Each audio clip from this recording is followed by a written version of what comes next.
אהלן מאסטרים, ברוכים הבאים לסרטון הזה. קוראים לי דן פיינשטיין והיום אני רוצה לדבר איתכם על כמה נקודות חשובות שנתקלתי בהן במהלך יום שלי, וזה טעויות שגם אני נתקלתי בהן, ואיך בעצם אתם הולכים להימנע מהטעויות האלה בסרטון הזה. אז דבר ראשון שאני רוצה לדבר איתכם עליו זה הצבת מטרות. איזה מטרות אני מציב לעצמי? גם אם זה שבוע, חודש, לשנה, קדימה. איזה מטרות? הרבה פעמים אנשים רגילים להציב לעצמם מטרות גדולות ולחיות בחלום של אני רוצה להיות מיליונר בעוד שנה, שנתיים, שלוש, כשהם לא הגיעו אפילו ל10,000 שקל הראשונים בחודש. עכשיו השאלה שלי, למה אתם מציבים לעצמכם מטרות גדולות מדי שלאו דווקא אתם יכולים להגשים אותם ולהביא אותם למצב שזה יהיה יותר ריאלי, במקום להגיע למטרה הכי קטנה שזה 10,000 שקל בחודש. אנשים רגילים כל הזמן להציב לעצמם מטרה להגיע למיליון הראשון, ל2 מיליון הראשון בחודש, במקום להגיע למטרה שהיא יותר קטנה ויותר מציאותית, שזה 10,000, 20,000 שקל בחודש. איך אנשים מצבים להגיע למטרה גדולה ולא למטרה קטנה? כי מה קורה בסוף? כשאנחנו מציבים לעצמנו מטרות גדולות מדי, אנחנו פותחים לעצמנו פער. והפער הזה הורס לנו גם את החלום וגם הורס לנו את השגרה היומיומית שלנו במטרה מתמדת של להגיע למיליון הראשון, שזה מטרה שקשה מאוד להשיג אם אין לנו מטרה קטנה וראשונית. הדבר הבא שאני רוצה לדבר איתכם עליו, להיות מיליונר. כמו שהתחלתי להגיד, המטרה בסוף של כולנו זה להיות מיליונרים. איך בן אדם רוצה להיות מיליונר אם הוא לא מפתח שגרה של מיליונרים? לצורך העניין, בן אדם עכשיו רוצה לקום בבוקר, אבל הוא לא קם בבוקר בסוף מוקדם, הוא רוצה לקום ב6 בבוקר, במקום זה הוא מתעורר ב8 בבוקר, כי הוא היה קצת עייף. איך הוא מצפה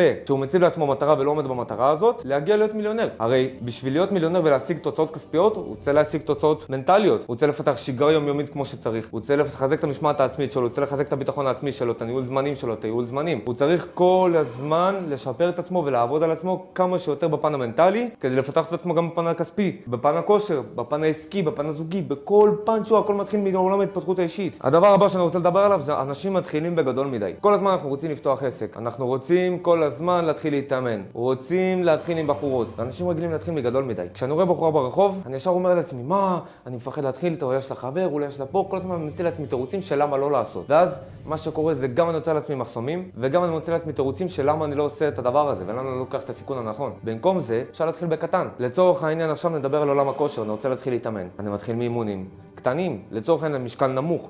אני מתחיל מריצות, מרחק מסוים. אני מתחיל להתייעץ עם מאמנים. אני מתחיל לרשום לעצמי תוכנית. אני לא מתחיל ישר להרים משקלים כבדים ולעשות ריצות של 20 קילומטר ולהתחיל לתת בראש כאילו אני בכושר שיעה להתחלה. קודם כל אנחנו צריכים להתחיל משלושה דברים עיקריים. דבר ראשון, להציב לעצמנו מטרות קטנות, כמו שאמרתי בתחילת הסרטון. מטרות קטנות שהם הרגלים, שהם לוז, שהם סביבה מנצחת. להתחיל את ההרגלים האלה ובאמת למתן לעצמנו את החיים ולבדל את עצמנו מכל הסביבה הרעילה שיש לנו. כי בסוף ההרגלים שלנו זה התוצאות שלנו. אם לא יהיה לנו הרגלים קיצוניים, לא יהיו לנו תוצאות קיצוניות. הדבר האחרון שאני רוצה לדבר עליו זה הכוונה מדויקת, וזה בדיוק עיקר הסרטון, מה שאני רוצה לדבר איתכם עליו, הכוונה מדויקת. הרבה מאוד בעלי עסקים חושבים שיועץ עסקי זה מה שהם צריכים כדי להצליח בעולם העסקים ובחיים האישיים. אז בואו אני אתקן אתכם, יועץ עסקי זה טוב למי שכבר יש לו עסק קיים. אם אתם לא מוכנים לפתוח עסק קיים, או שאתם מפחדים לקחת צעד ואין לכם את הביטחון לעשות